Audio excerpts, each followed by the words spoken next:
Ok les gars, bon c'est parti pour le concert de Sheeran. Le jeudi soir, on a pris la route, on a fait une pause à Paris, on a dormi et là en fait on a fini les 2 heures de route pour aller à Lille. Franchement, c'était trop bien, on est arrivé super tôt donc on était très tôt dans la queue pour être près de la fosse. On a été arrosé, ça faisait trop du bien et surtout on a acheté du merch. Alors moi j'avais le t-shirt et le bracelet de l'ancien concert que j'avais vu en 2023. 22 pardon. Et là j'ai pris la casquette, le bracelet et le tote bag.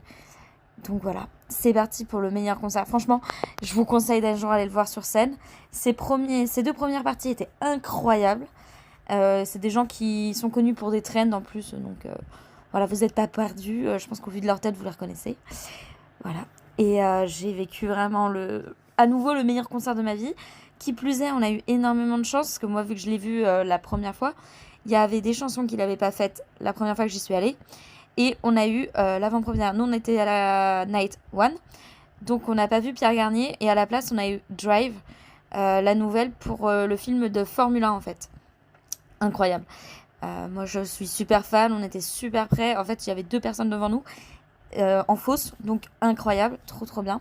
On l'a eu face à nous pratiquement tout le temps.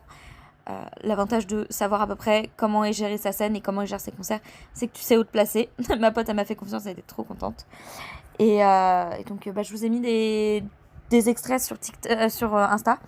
Et là, je vous ai tout mis en accéléré, évidemment, parce que il y a 3 heures de concert en tout, plus les premières parties.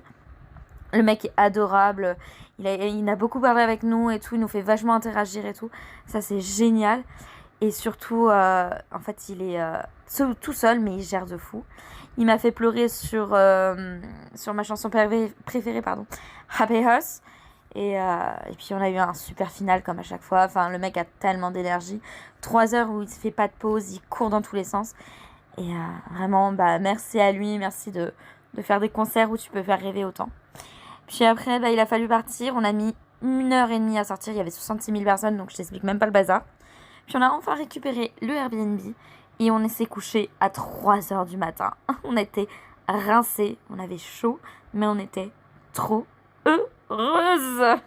Sur ce, je vous souhaite une bonne journée et à plus tard.